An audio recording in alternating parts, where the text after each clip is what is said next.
Hey, what's up, YouTube? It's Mike here. Long-awaited video.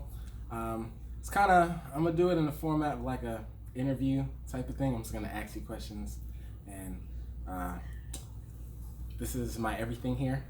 Jade, she works with Mike Check Appliance and pretty much covers everything. Yep. It's Okay. funny. He asked me before, how do I want to be addressed? His, what did you say? Secretary, business partner. And I said, all of the above. You're everything. All right, so got a couple questions for you, and this is all like, I didn't tell her what the questions was, so this is just... Oh yeah, I forgot. It's like a pop quiz. Yeah. So, first question is, what exactly do you do? All of the above. Everything you don't do. So he's In Mike the Check Appliance. technician. So I do like all the phones and, you know, customer service, help out with whatever you need. Schedule. Yeah, I do the schedule. Like, it's hard for me to, okay, yeah, I do the schedule. I deal with all the customers. Do all the stuff that you say, all the things I don't do. Yeah, all the things, anything you don't want to do at the time. You know, I could. She calls and updates customers when parts are, you know, if they're coming in, or, you know, same thing that goes with, she pretty much gets all the calls, that she handles the emails sometimes when it comes to especially Yelp customers and setting those calls up. Oh yeah, because we do warranty work, and so when the calls come in, I call and confirm the appointments, and when the requests come in through Yelp, I call or I respond to the emails and give them an estimate. So yeah, I just deal with the customers to keep it short and sweet. Okay, well, how do you deal with irate customers? They don't get irate with me. I'm too nice. But there are some that just, obviously I know they're not mad at me because I'm always like this. Like when I deal with a customer, just upbeat, happy.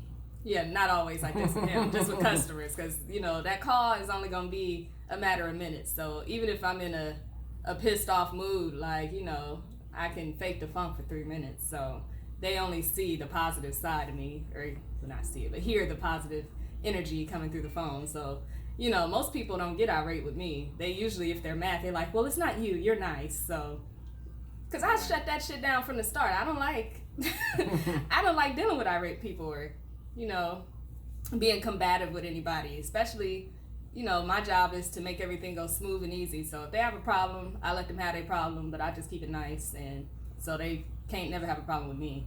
Right.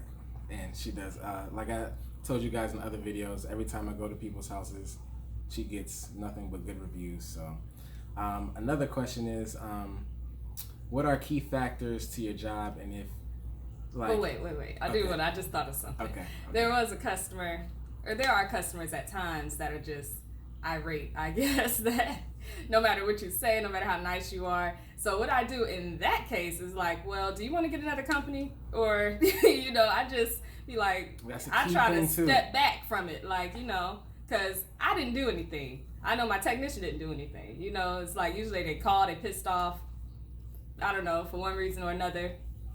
And yeah, like say it could be Monday and you tell them that they're gonna have to be scheduled for Thursday, and they're like, oh, this is ridiculous, I don't want to wait till Thursday, you can't come today, you can't come tomorrow. You know, it's people, you get people like that sometimes. And what all I do for those situations when people are calling trying to tell me when I'm going to schedule them, instead of accepting the schedule that I'm giving them and that I have available, I just ask them if they want to get another company.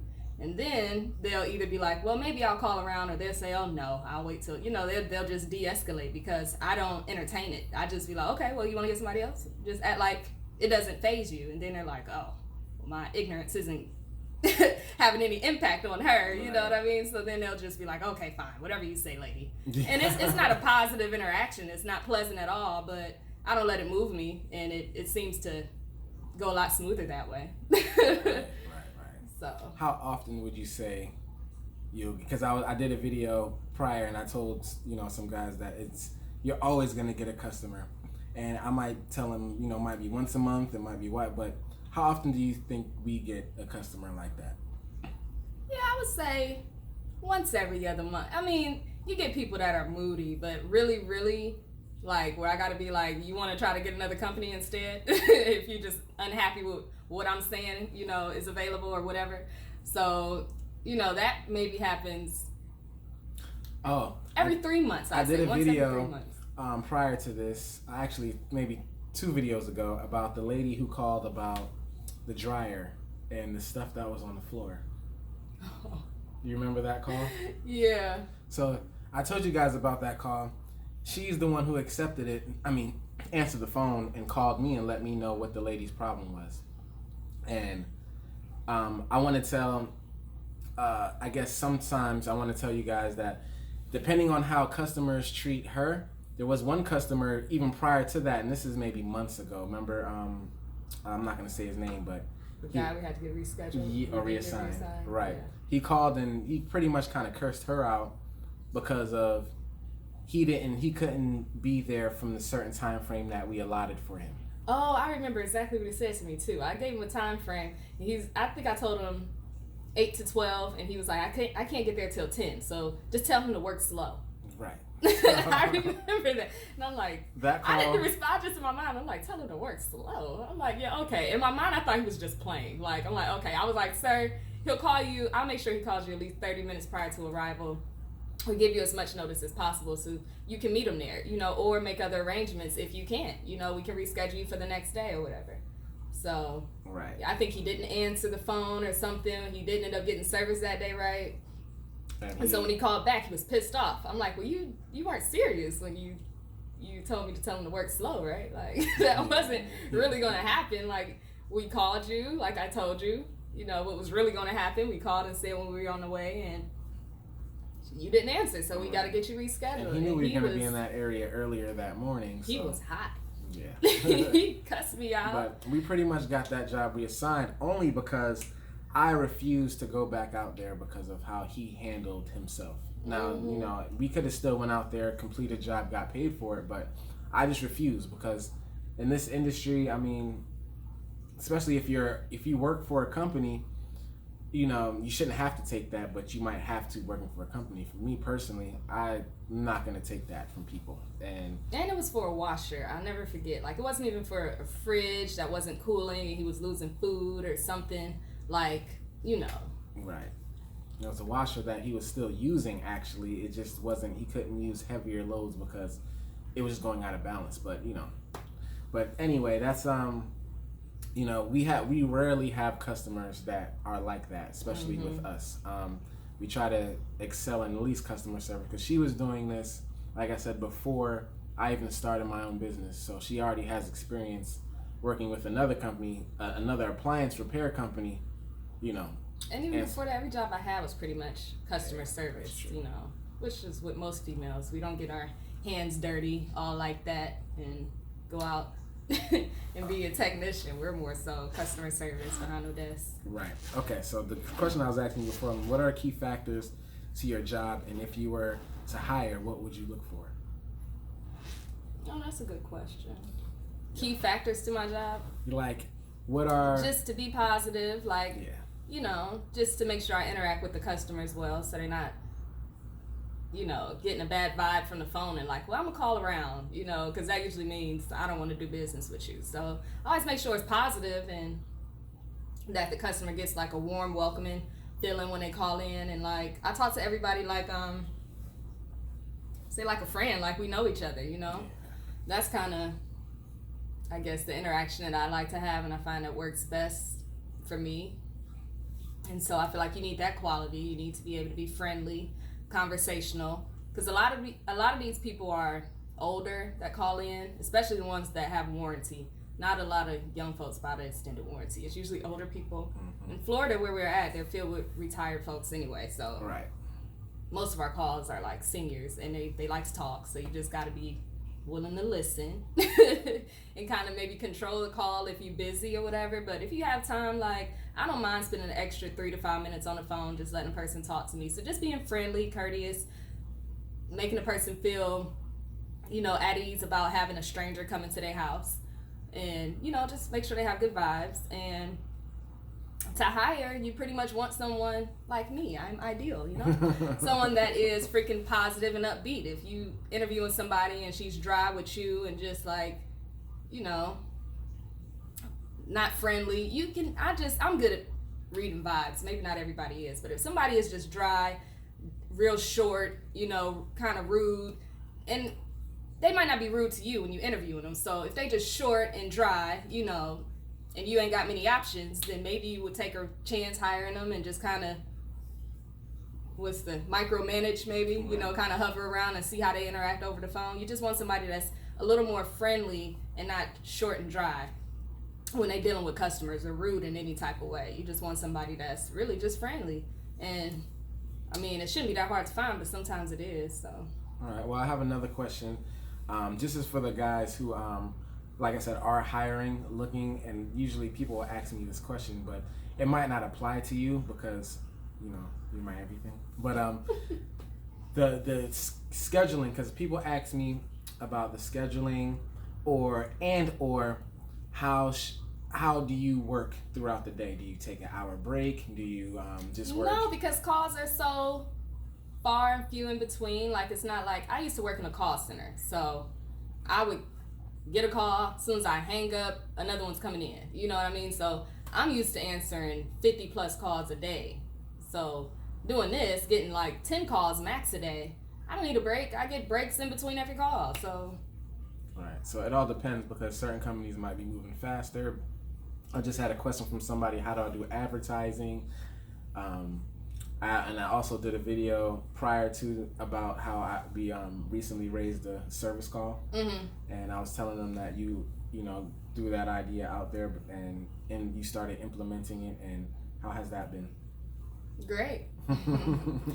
You know what? I think we were lowballing, you know, like, don't make your eyes like that. But we were not really charging what you're worth. I feel like every day he would come home and tell me, people say, oh, you're so good. I had 2 or 3 guys out. They couldn't fix the problem. They didn't know what they was doing. They didn't take this apart. Somebody the other day told you that they had a company out that didn't want to take off a door to fix the issue. And it's like simple stuff like that. So if I know we're going behind other companies, other customers are really happy with our work and prefer us, like, I'm gonna raise our rates. Hands down, like, no. So, and on top of that, people don't like to tip. But anyway, so I feel like, not that I'm looking for it at all, but she's asking. But because we charge so low, I would expect. He had a customer that didn't have the exact amount, and what was it? Let's say 75 was they fee. I'm gonna just put a price out there. They only had $80. He didn't have $5 to give him. They called back and was like, when are you gonna drop that $5 off, like, in our mailbox? Instead of just, I'm thinking during that transaction, oh, it's fine, keep the $5, thanks for coming, fixing my problem. No, they wanted their $5 back. So that, on top of me doing an extra little service, cleaning their exhaust vent in the back right behind the dryer. I mean, I didn't have to, but I did it. You know, there's certain people that really, I mean, make you be like, oh, we gotta raise it. There are some people that will give you a $10 or $20 tip, but some people, like that situation, just not blow to say, my mind. make a disclaimer, we're not out here looking for the tips. I'm not. But we were, like I said, charging so low that I feel like it's a given that, you know, $5 here and there, no.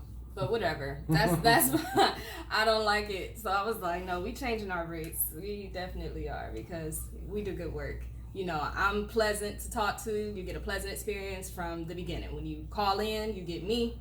When you get your technician, you get him, someone that's knowledgeable, been doing it for a while.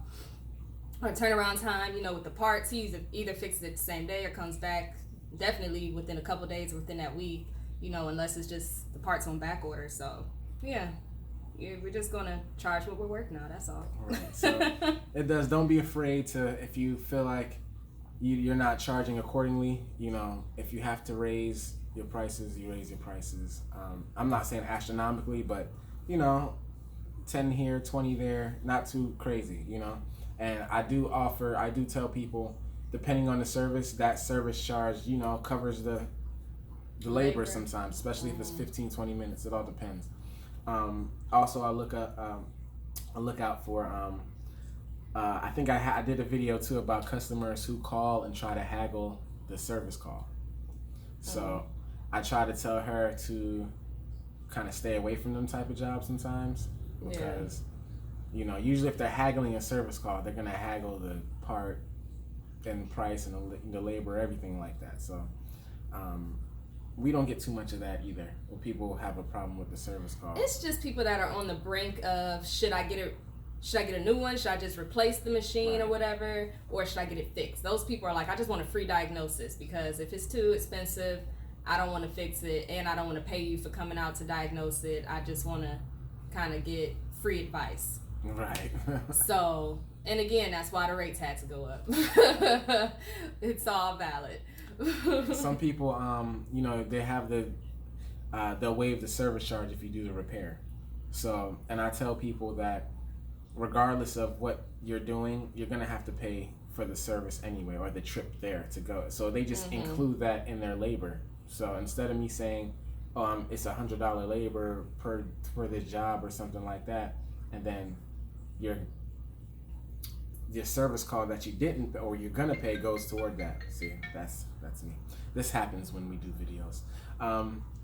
But anyway, I think that's pretty much what I wanted to cover in this video. The main thing I wanted to tell you guys, that there's the other aspect of appliance repair, because I have done this by myself, and everything that she embodies I have to try to be while I'm working, and it's kind of like impossible. You can't be that, you can't be the best at customer service on the phone if you're out there working in people's house, because you don't know, you might answer the call when you're frustrated on a job and not give that person the right. So to me, it was essential to have her work and answer the calls and schedule customers, because it's just, she can, she's here, we have a board up here, she can see the customers' names, numbers, and that's pretty much it. Anything else you want to add? Not really. I mean, I guess another characteristic that you should look for in someone you want to hire to do this, someone that can definitely multitask, and just I guess. Last question: how is it working with your significant other? Oh, multitask, and that can organize, and that's friendly. That's what you need. So, how's it working with you? I wouldn't recommend working with your spouse like in the beginning stages of your relationship, like, because I feel like, in the beginning it's new, it's fresh, you always want to be around each other, whatever. So you be around each other all the time, you drive each other crazy after a couple months. Like, me and him are at a stage where we've been together years, we're not up under each other all the time, so it's a good balance, you know what I mean? Like, but I feel like when things are fresh, like in the beginning, we used to always be over each other and always want to be up under each other and do everything together, and I feel like that would be too much right now. We'd be like, but now it works out fine. So once you pass that lovey-dovey stage, and when it's really gonna work, why really get invested or have your spouse get invested in a business when you don't know if that relationship really has longevity? Right. I really think you should wait a year or two before you really have a spouse get into it with you, to make sure y'all really compatible and that it can last. Because there'll be times when she's like, hey, you need to get to that job, or hey, did you order this part? Hey, did you? And you have to kind of take those things as a good thing than a bad thing. Because there's been times where I'll just be like, get off my back, I'll take care of it. But you need that push. You need that person to make sure that you're doing things properly. Because as much as I might fight against it some days, or say I'll do it, I need it. You need that partner to help you get things done. Hey, did you order this part yet? Hey, did you do, those are the things that I value a lot from, and she knows that, and regardless of how often we go through it or not. But there's some times where customer through warranty, and she's like, did you call the tech line? Did you update this? Did you do that? And I'm like, because he doesn't answer the phones, I do, so he can be like, whatever. Yeah. I'll get to it whenever I get to it. And that's what people be calling, you guys got to be up on the paperwork. That's the main thing when you're working with warranty, and following the procedures to do it. But I appreciate you doing this video with me. Yeah, it's been a long time coming, right? Yeah. We've And talking as about we're this doing for this a video, the phone has been ringing too. We just, took a little quick. We can do that. So it might not be, some days it might be 10 calls, some days it might be 20 calls, some days it might be 5 calls, some days it might be 1 call. So every day is different. You just have to keep in mind when you are hiring somebody that there are days going to be like that. So you have to try to, when she worked for a different company, she kind of worked from home, which was a little better for the person that was hiring her. They just had calls forwarded. So just an idea for you guys to, if you don't have somebody like how I have to work, that's the other options you can do. But thanks for watching, and we'll see you guys next time. Well, I will for sure. Later.